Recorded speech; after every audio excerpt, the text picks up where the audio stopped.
My brother, how creative, how intelligent. An author. Runs in the family.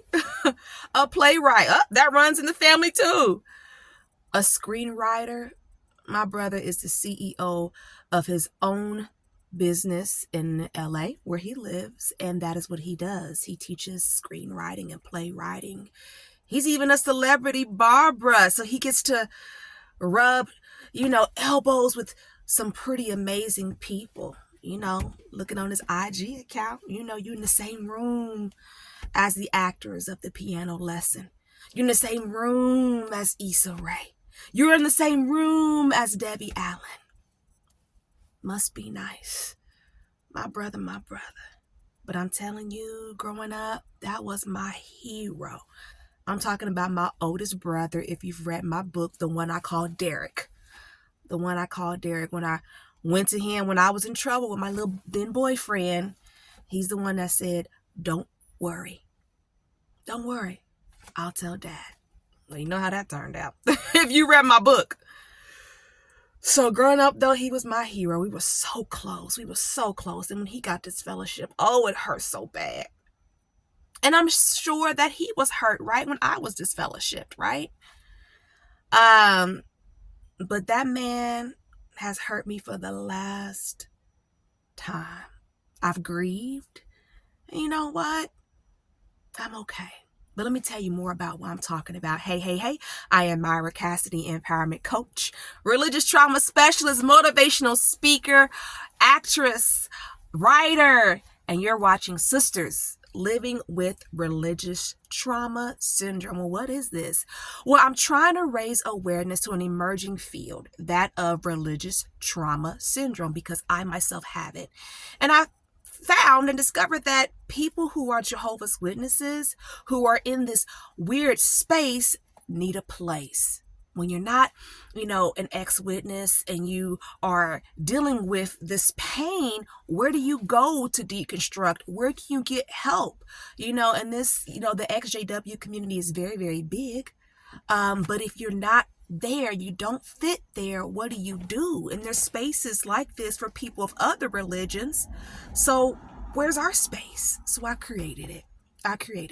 I'm going to share more about that. I like to say that I appreciate everyone's comments. Please understand that no matter where you fall on the spectrum, even if you're an exJW, I appreciate your comments and your information and even your concerns. It is well appreciated, and I'm still working on getting some comments replied to. So I appreciate your patience and your support with that as well. Keep in mind, this is coaching, right? It's not therapy. I'm not a therapist. This is a coaching space. And I do not represent the worldwide organization of Jehovah's Witnesses. But let me get into what I'm talking about today. I'm going to start off being petty. I'm going to be petty. This is real petty. So, of course, he's on IG. It's an open account, right? I wouldn't follow him because he made me mad, so I don't follow him no more. But, however, the account is still open. So here's the pettiness in me. It's like, you have exited. You're an ex-witness, right? I think it's safe to call him an exJW, even though he's his fellowship, because, he's very clear, I'm not coming back. And you celebrate Halloween. Okay. 1 year you were Dracula. Another year you were Rick James. You go to magician shows, apparently. You hang out with magicians. Okay, all right. And here's the pettiness in me, because, of course, Jehovah's Witnesses, we don't celebrate holidays, our birthdays. Why don't you celebrate Kwanzaa? I'm just like, now you celebrating all these holidays. I have not seen you celebrating Kwanzaa. Okay, black man. Now, here's the issue with this. It's so petty. I'm being real petty right now. But here's the thing about it. With my brother, when he had his barbershop here in Indianapolis, he was very well known, right? Many witnesses went to him to get that was the barbershop to go to get your hair cut for people who were witnesses and who were not on that side of town, right? He was it was a popular place, but he had so much black art that decorated the shop. And I thank my brother for the things he taught me about being black. Okay. I didn't get Black history, right? I didn't get that in school, and I didn't get it from my parents, right? They weren't going to teach us that, right? But my brother taught me some really wonderful things about Black history that made a difference in my journey. And it has made it easier for me to love myself as a Black woman after everything that I've been through, right? So it's like, okay, so you've exited, right? This, huh? That's just me being petty, okay? And it's also petty, but that's the pettiness in me, okay? Now, what hurts from my brother? A couple of years. First of all, I tried to help him as best I could, right? When he had a situation here, I tried to help him as best I could. And he used to not even care that I talked about his journey, right? Because he's kind of like, if you read my book, you understand that situation. He's kind of like the opposite of me, right? So I'm not going to share anything that I haven't already shared before, right? He himself is a survivor of domestic violence. And what he went through was terrible. Terrible. It's so terrible. And I tried to help him the best way that I could, right? One thing I will share about it is, I'm like, just come to my Kingdom Hall, come to my hall, and I was trying to study with his new wife, who was not one of Jehovah's Witnesses, right? I didn't know what to do. I was in my own situation being abused, mind you. I'm trying to help my brother do what I knew how to do best, which wasn't a whole lot of help. Don't get me wrong. I've actually said some bad things about my brother that got back to him too at that time. And I've, felt bad about that. And he said some bad things about me too. Family drama, right? But I tried to help him as best as I could, because when I was disfellowshipped, right? Oh my goodness, I was going to move to my brother's hall because going to the Kingdom Hall and seeing my brother and being able just to sit next to him at the meetings made such a big difference. It made such a big difference. And I was going to his hall pretty consistently, and I was getting ready to, start going to that Kingdom Hall, to be reinstated. But what happened with the toxic ex, who's now my ex-husband, right? My ex-witness husband, I ended up getting pregnant again, right? And I just could not look my brother in the face. I didn't, oh my God. It was him, my whole family, so scared about them knowing what would happen when they found out that I was pregnant again. And unfortunately, I didn't even go to the doctor like for 5 months, something crazy, just from that depression, something crazy. So I've always felt bad, about that when I see, challenges in my son too, because you go and you didn't go to the doctor, But long story short, getting back on track. I tried to do the best I could when he got disfellowship, right? And I was just so hurt by the way I saw the witnesses here treating him, right? It was just, I got it too, right? And I got it too. But, it's just, and that's another thing I have an issue with people here. Y'all have seen this journey before. Y'all have seen what happened to my brother. You know what I mean? So it's like, yeah, come on now. Come on, y'all. Who was really helping my brother? You know what I'm saying? So what I will share about it though, there was this one situation that was like the big visit. And this is why this is public knowledge, because it got out. The visit. This was a couple of years ago. Actually, I think that at this point, I was inactive. You know what I mean? And wasn't going to the Kingdom Hall because if you've watched my story, you know that I had this horrible thing that triggered one night, didn't know what happened. All I knew was I just couldn't tolerate anything that was Kingdom Hall. And I was in those terrible 2 years of being inactive. Mind you now, I do not go actively to the hall, even though I'm active in my congregation, right? I worship at home. But in those 2 years of me being inactive was so terrible. I was just basically ruminating for 2 years. Just so many terrible things were happening to me, emotionally and mentally. And still, who knew, right? You still go out and you smile, you speak with a lot of things I was dealing with, right? So my brother came, he was disfellowship, long story short. He comes to Indianapolis and does a surprise visit to the family, right? And here's the thing. Remember, we are third generation witnesses. Nobody in the family would receive him because he's disfellowship. We're not supposed to talk to disfellowship people. I'm at Walmart. I get a call. Who's this? I'm like, who's this number? Hello? Hey, girl. Who's this? It's your brother. My brother? Who is my brother? Who? It's Derek. Mind you, I'm using the name of the book. I said, Derek? Where are you? He's like, I'm in your driveway. I said, hold on, I'm coming.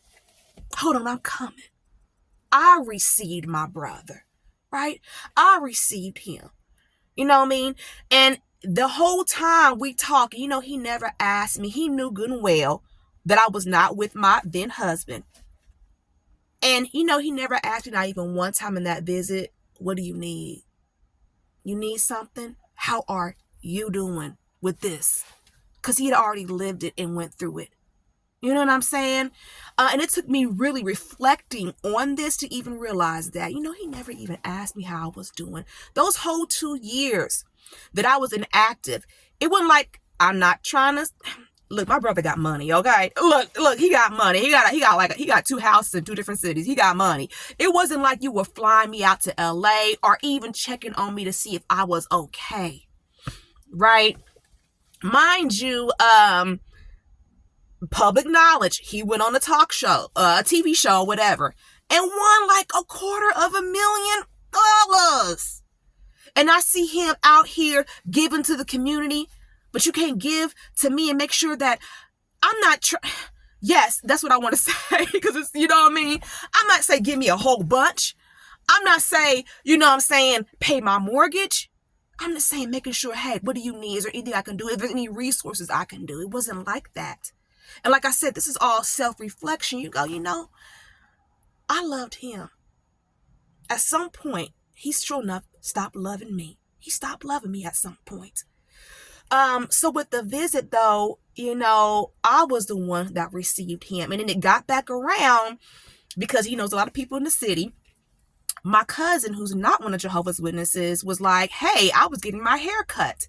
And the barber was talking about this guy in the city who's grew up as a witness and how his whole family wouldn't see him. And he came in. See, I was like, hold up. That ain't even what happened. See, it got back around. What it should have been said, and whenever it's word of mouth, stuff gets twisted, right? It should have been very clear that the family didn't receive him, but my sister did. My sister, who's always tried to hold me down, did. You know what I'm saying? So long story short, why is this concerning, right? Because I'm not just trying to dog my brother, okay? There's a purpose in what I want to share, because I always try to give my life's experience as a situation to help people. There's a reasoning behind this, okay? My brother, and why I say he's hurt me for the last time, he's got quite a bit of resources in LA. I'm trying to do my play. I'm trying to do things, right? No, I'm not as experienced as some other people, but I've been doing this for quite some time. And I feel like I proved myself. And as a matter of fact, my brother, he told me that if I came correct, he would help me. And coming correct meant that I got professional training. I got a professional coach, which also made sense, right? Because with me being so in love with drama therapy and things like that, and there only being 4 registered drama therapists in Indiana, not any in Indianapolis currently, it made sense, right? And when I connected with this drama coach, oh my gosh, she's so amazing, so beautiful. She poured so much into me and taught me so much. And we still have more work to do, but I did what I was supposed to do, okay? I got my play up. Right? I did that. I got the training. I proved myself. The feedback that I got from my play that I did this past summer, everyone was like, it is so powerful. It's so powerful. You did a good job. You did a good job. And that was just me doing the rough copy of it, right? I still have a lot more work to do. And then as my acting coach pointed out, I got to work on myself. Because like she said, you can play every other character well, except yourself. So I've got more work to do. But here's the point. My brother said he would help. So when it was time for me to show him all the wonderful things that I've done, hey, I'm in a reputable theater. I went through this program. I've done this, Yeah, he didn't help me. Yeah, no, no, no, no, no, no, no, no, no, right? And I'm like, okay, so he was never gonna help me in the first place. He was never gonna help me in the first place. That was just talk. That was just talk. I told my brother one time, we got into it one time, and he said that I told him, something, when I was his fellowship, one time you told me that a shepherd would leave his 99 sheep to go find that one. I said, I'm telling you the same thing, what you told me. And that conversation was just not a really good exchange, right? Because I'm trying to tell my brother, like, I love you. I'm trying to support you. This is what you did for me. This is what you meant to me when I was his fellowship. It just did not have the same response, right? But after this, it's like, you know what? I had to really reflect, and this is another big thing too I will share. I asked my brother, within the last couple of years, why don't you help me? Why don't you help me? I was getting abused. Why don't you help me? And I get that he's a victim too, right? Or was a victim too, excuse me. He's a survivor now. He was a victim too. Let me be clear. My brother told me that's the kind of man Daddy raised me to be. But see, here's the thing. You've exited, right? You've exited, right? You've been gone for he's never even seen my daughter, and she's 13. So he's been gone a while, right? He's in LA living his best life. And see, that's a big part of the why and some of the things that I do. My biggest part will always be my youngest baby and what has happened to me and how I've had to find a way to help us heal in my children. But he's also a part of the why and why I want to help people land safely. Because you know what? At the end of the day, your blood is still your blood. It should be. It should be. So I say all that to say, you know what? You can say that that's the kind of man Daddy raised you to be. But now that you have exited for some time and been enlightened, why haven't you poured back into me? Yeah, why? And I had to realize because that's the kind of man he wants to be. But here's the lesson. I'm okay. Sometimes people who love you, they stop loving you. Or sometimes people that you thought loved you, never loved you. With my ex, you ain't never loved me. You ain't never loved me, But you grieve, and it hurts. This is a loss. You have to grieve the loss of these relationships. But guess what? You live to see another day. You pick yourself up, right? And that hurt that you just sit in that hurt, and it hurts, but it gets better. It gets better. It does. And here's another thing too. When you end up with religious trauma, always remember it's not your fault. Something happened. Something happened to you. You got to be able to identify it. It's not your fault. Okay? All right, I hope I shared some helpful information today. This definitely wasn't, I'm going to dog my brother. I wanted to share the lesson that was on my mind, especially as I'm thinking more about my play and getting ready for next year and things like that and things that I've learned. This is also a thing I've had to reflect and process and think about, okay? So I'll tell you what, I'm going to go out saying definitely heal. Protect yourself, protect your children, heal correctly. Oh, hey, if you need to contact me, Mira at MiraCassidy.com. Subscribe to my channel. Sisters Living with Religious Trauma Syndrome is my private Facebook group. Feel free to join. And I'm working on a platform, which I'm going to announce this Saturday. I hope you can make it this Saturday to my Facebook Live. This Saturday at 2 p.m. Okay, I hope you can make it. I'm going to announce the platform that I'm creating, and that's going to come out early January as well. And it's going to be for anybody who wants to learn. So I hope to see you Saturday. Okay, talk to you soon. Thanks.